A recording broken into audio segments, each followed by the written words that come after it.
In the story of progress, every chapter of development adds depth, richness, and meaning to our collective narrative. From the smallest steps to the grandest strides, every act of development paves the way for a brighter tomorrow. Welcome to the Development Report on Universal Television Africa. I am IFY Onyekwere, and together we'll be coming close to a common good as a nation as we look into the topic before us: open defecation, impact on the ecosystem and sustainable development. And we have a guest in the studio here with us, Peter Bassi, who is an he's an environmentalist, and we're going to be doing this towards sustainable development. We'll go on a break right now, and when we come back, we'll dive into the conversation.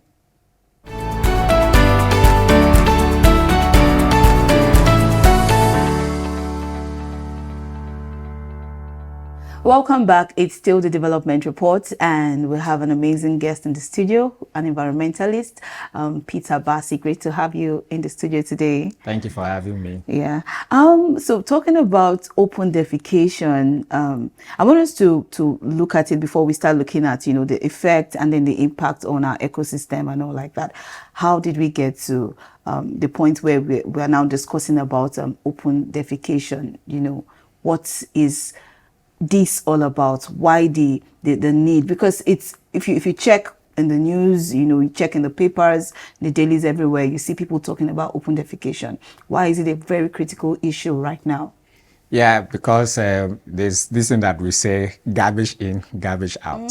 So you breathe in, you have to breathe out. Everything that you inject have to come out. That is how humans and even plants and animals, were created. So even machines, you have your vehicle, you put in fuel, and you have to drive, and there will be exhaust, there will be something coming out and stuff. Yeah. So it's just a natural and even artificial process of things. But then it's becoming an issue when it has not been controlled. So you eat every day, you drink water, naturally you have to pass out some things, some waste. But when you have to pass these things out, you don't have a comfortable or convenient or classified environment for you to, dedicated environment for you to do that. So you have to do it in the open. So you are doing open. If you are just if you are doing the normal defecation, you are going into the toilet, it's not a problem. But the issue is that open. That's right. yeah. So you pass, you are on the highway, the streets or somewhere, and you see someone just, I'm praised, you squat and do your thing and you move because you are human, you have to relieve yourself and stuff. So the problem has always been the ability to control and provide these toilets. It's a human right. Yes, it's a human right for you. Sanitation and even defecation is a human right. So even if you want to eat yourself and someone is telling you cannot move to go and eat yourself, the person is stepping on your human rights. So it's a very serious crime and stuff like that, offense. Now, Nigeria is the headquarters of open defecation in the world. It was India. But Indians. We're leading. Yes, Indians. They did their own. They came out of it. But Nigeria said, no, we are the giants of Africa. So we have to take this so that, we have to be on the news. We have to be in the news and stuff like that. Everywhere you go, you see people defecating in the open. Sometimes they have some justifications. Even if they have this toilet, they say, no, I want to have that natural air. I want to have ventilation. I want to feel free, feeling free. They are feeling free, but is the environment feeling free? Is your neighbor or people passing, are they feeling free? If everybody is doing the same thing, you too, you will not. So there's also a problem of behavioral change. Yeah, people mindset, concepts, culture, and even people taking it as if it's a therapy. I want to do it outside so that I want to feel good, So we have to change the way we behave. We have to change the way we look at these things because we are looking at it as if it's a normal thing. It's not normal, and it's really giving us bad name, bad reputation. In Nigeria, we are the giants, but these are not the things that we are to be giants of. Exactly. Yeah. I really want to point out, because you said some people do this to feel good and all like that. Have you heard the notion? Because I've had some conversations about open defecation in the past, and you hear people who say they're trying to help the plants. That's why they defecate in the open. Is this something that is true? Is like defecating on plants or on soil, does it help the plant and all like that? Raw waste, right? Yeah, I like the last phrase, raw. So it's not even though our urine contains the basic amounts of nutrients, the NPK, nitrogen, potassium, and phosphorus. Our urine, we have that. So even our feces too contains all this stuff. But if you are just putting it directly, it's not hygienic, one, and it's not even healthy for the soil and for the plants. So you still have to pass through some processes. The process must not be technical or mechanical, still natural process, but applying it directly could be very disastrous. Disastrous to the plant. Wow. So pass through, all this cholera outbreak. This is one of the reasons. You can imagine that over 47 million Nigerians don't have access to toilets. In fact, for over 47 million Nigerians practice open defecation. 47 million. How many are we? What are these people? Wow. It's a really serious issue. We have everything it takes to end open defecation. India did not do any magic. A few days ago when we had private sector consultative forum with the Federal Minister of Federal Minister of Water Resources on this ODF issue in Lagos, we were told that during the Indian era when they were the head of open defecation, they had some campaign. And an average Indian heard the message that they should stop open defecation, they should make India open defecation free 3,000 times. Wow. Now, how many times have you heard as an individual about we've been making noise and stuff, and it's not only about the noise or the campaign. There's more to it. Even the implementation of it. The action. Where are the toilets? You're telling someone stop open defecation. Okay, I have toilets in my house, but I'm going to market to buy something from my house to the market, maybe 2 kilometers. I am pressed, or maybe something in my stomach, I have to eat myself. So where? I mean, do you want me to put on my clothes? The solutions are very important as much as there should be toilets available almost every kilometers. Every 1 kilometer should have a toilet. Just like we are having POS in a street, you have over 7 POS, We should have as plenty as that in the public toilets everywhere. You can easily go to anywhere and eat yourself.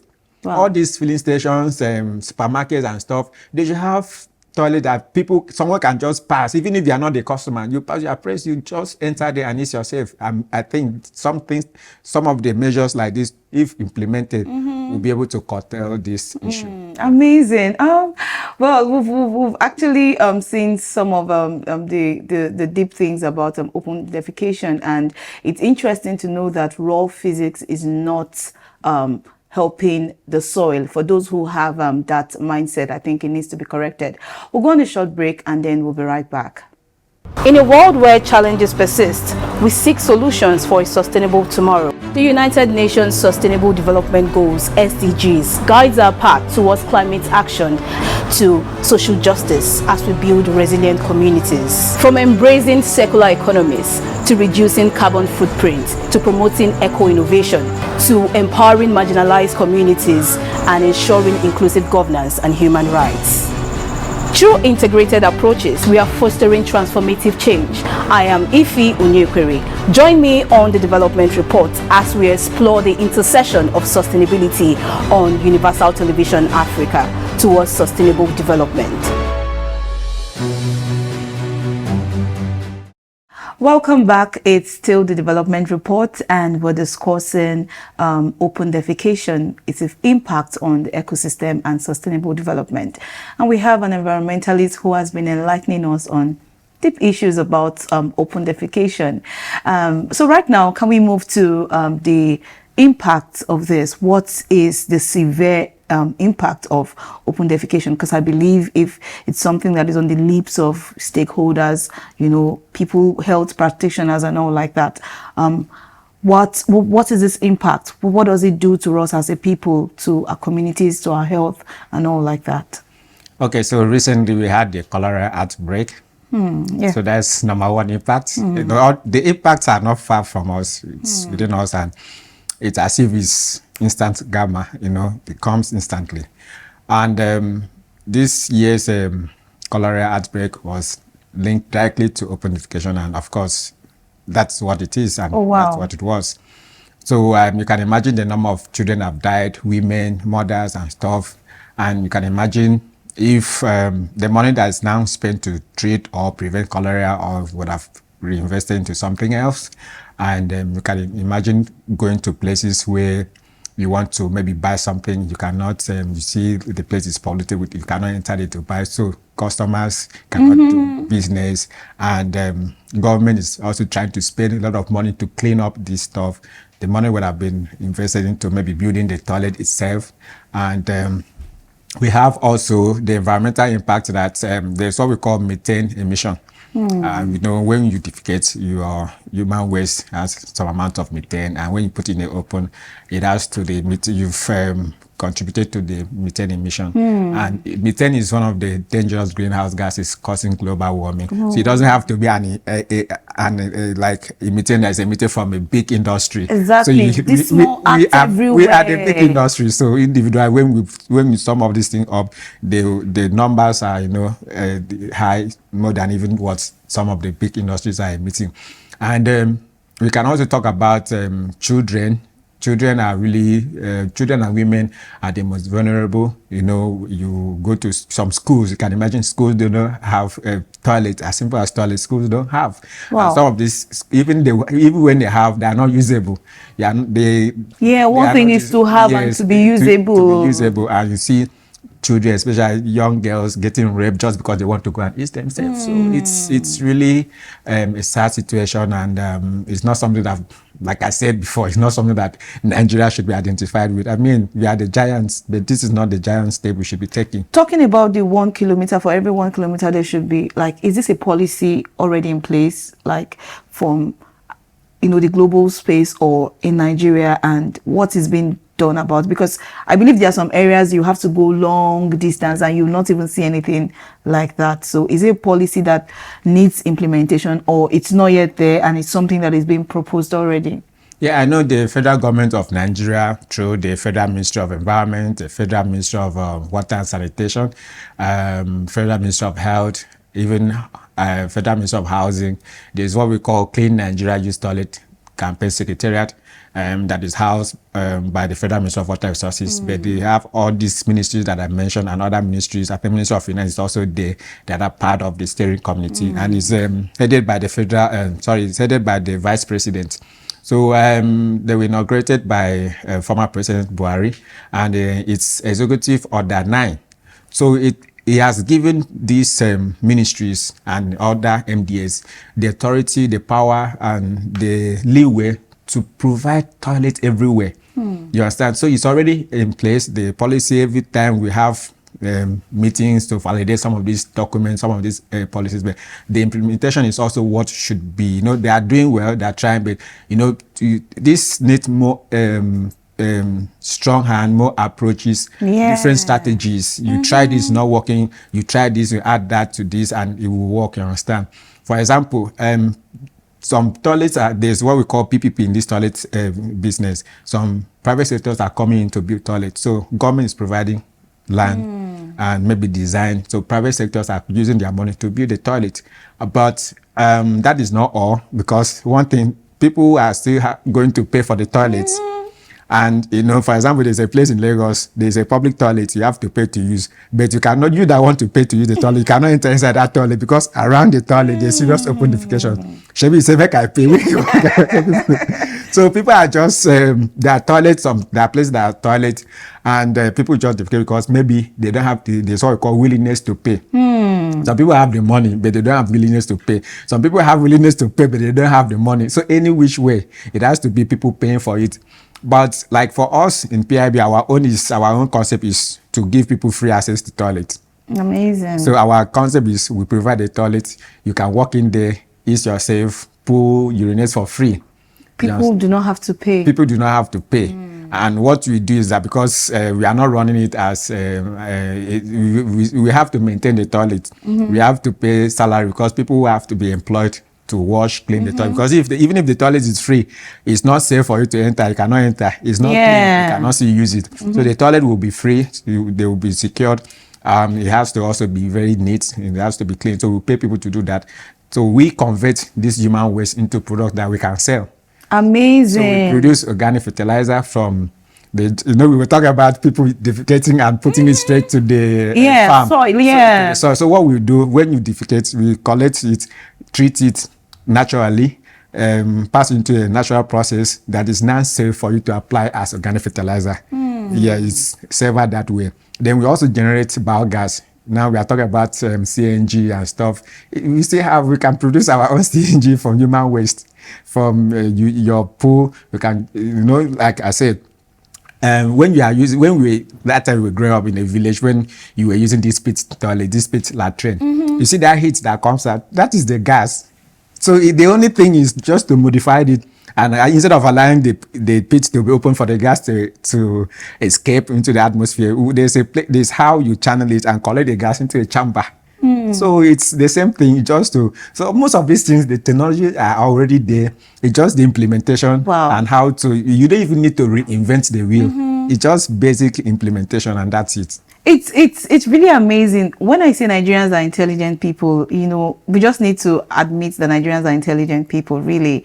And so my guest in the studio actually collects waste and turns it into products that can be sold. So what gave you, where did this passion come from? Like, how did you, because you're doing business and you're saving the environment, you're actually doing something very great for sustainable development. So how did this passion come? Like, how did you start? And I want to know the reaction of people when you started it, really. Yeah, so I always have this trying to solve problems. I look at problems in a very different way. I might complain, but even when I complain, I will complain to myself, why am I complaining? So people are shouting, open defecation, Nigeria. So what can I do to solve this? And when you check, the solutions are before you. It's just for you to carry this and add to this, carry this and add to this, readjust certain things. The ones that you don't have, you can borrow or buy, get from somewhere and put these things together. You understand? Before now, people were building toilets and people have to pay, and people will not pay, or will pay and they say, oh, I'm spending so much. Before now, there's a way you can still generate biogas from other means. So if you can generate biogas from other waste, why can't you generate biogas from the human waste? And it's the same thing. And if you go to Old Parade Ground, you'll see a place where you can pee for free. We constructed it and it was sponsored by Rotary Club. Now, when you pee for free, there's a chamber, there's something under it that we collect the urine, and we have a process that turns it into organic fertilizer. Within 2 months, you can start using it. So we've been using it to plant trees, all this landscaping project and stuff like that. We were asking about how people receive it and stuff. Now, we live in a very interesting environment, country, Africa mentality and stuff. So people will be asking, wait till you want to carry my pool, and all this stuff.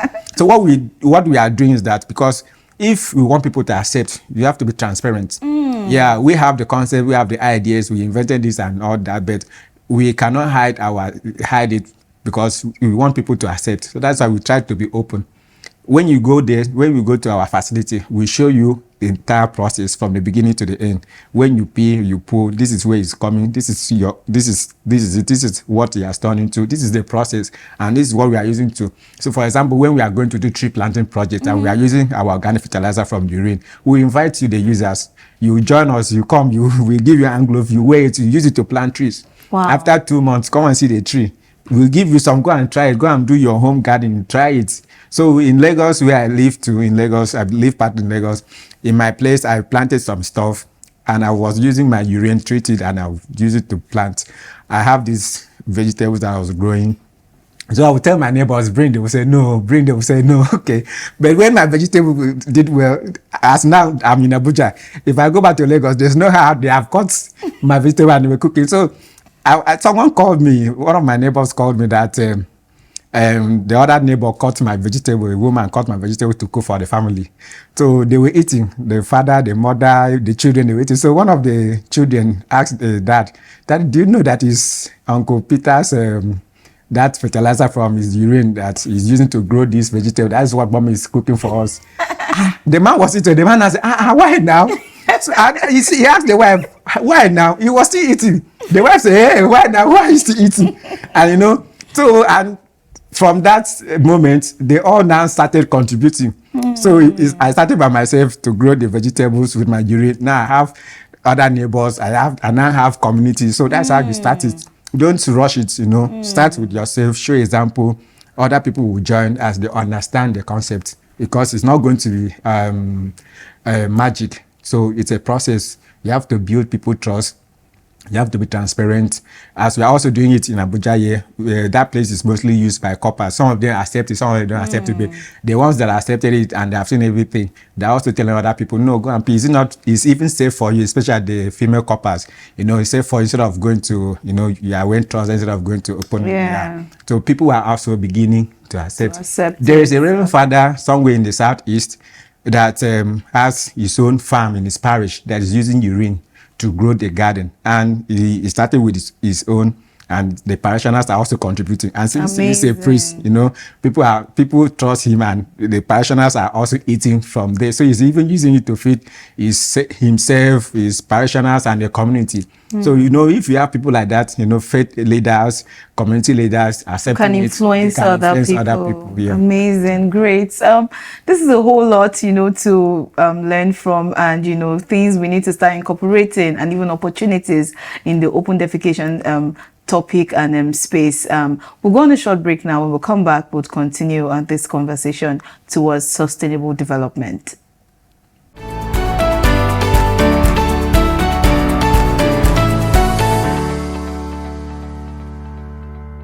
Welcome back. It's still the Development Report. Amazing conversation here in the studio with Peter Bassi, an environmentalist and someone doing so well in the open defecation space. I tell you, solutions, it's really massive, turning waste into, products that can actually be used for the environment. And so, for your products, the ones already transformed to fertilizers and the rest, how is the reception? How is the sales like? Because I believe you also sell it to people. How is the reception like? And has there been space for has there been market space for communities outside the Nigerian space? Okay, so in this situation or product like this, innovative product or something that is not really readily available, or it's not something that everybody knows about it, you don't market it in the conventional way. With marketing, you still need another innovation to market it. So what we do, instead of carrying this our organic fertilizer from human waste, going to the market to say, please buy, what we do, we create projects that will buy the products. For example, we do tree planting. We write proposal to partner with organizations to do tree planting for your CSR and stuff. So when you are doing tree planting, or maybe you are planting shrubs and stuff, you integrate in your budget, you put manure, fertilizer. So instead of that place that we are going to, instead of going to buy fertilizer from the market or manure, we just carry our products and collect the money and then go. And so we create this. That's how, for now, that's how we sell. And it's going fine. And we're also writing to government, okay, for us to help you or assist you or partner with you to end open defecation. We will do this, we will provide these toilets, we will produce these products like organic fertilizer. We understand government have some projects and stuff. So you tell people, maybe people that write proposal to government, maybe Ministry of Agriculture, they want to do something, or parks, gardening, government agencies in charge of planting of trees and stuff. The organizations that write to them, please want to do tree planting, tell them they should come and buy from us. So that's another way government can also help us, while we are also helping or assisting government.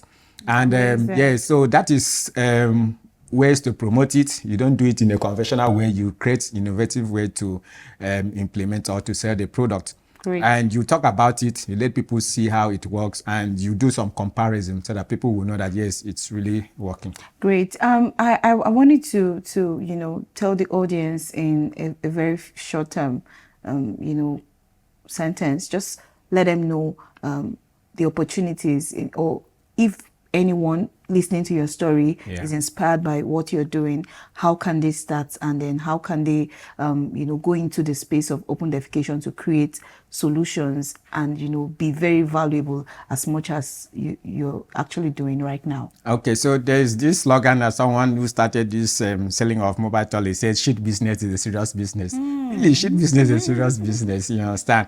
And there's an estimation of billions of naira in the sanitation economy. So we call it a circular sanitation economy. So this is a big market. It's really moving very fast because, you know, when you have a big problem, there's also a big solution. So providing between the problem and a solution, there's opportunity. So you have that, you can key into it in different ways as part of the value chain. You don't have to be the one building the toilet. You can just focus on providing maybe building materials for the people building the toilet. You can still be the one providing, maybe I have a cleaning company, I want to focus on leasing out or outsourcing for cleaners to manage this toilet. There are different ways to get involved. You can even be part of maybe logistics. Okay, when you want to evacuate the waste from one point to the treatment plant, we have these trucks that are used. So there are different ways to, even if you want to go to the media, okay, I want to be promoting toilet business and stuff, there are so many ways to do about it. And every year we celebrate World Toilet Day. It's a global event. This year is going to be on the 19th of November, and the federal government, we are taking it to, because I'm part of the federal government planning committee, we are taking it to Kano. And it's also good for us to take it over there so that we get more people to understand the impact of open defecation and want to go straight to the communities and see how we can start from use the bottom-top approach to end open defecation. Amazing. We've really learned a lot on this conversation with our environmentalist in the studio, Peter Bassi. Thank you so much. We have to round up here because of our time. And this is something to think about. You watching us right now, you're part of this. All hands needs to be on deck for us to achieve a greater measure in the issue or the discourse of sustainable development. We're going to meet some other time to discuss issues surrounding our environment. For now, we have to say bye.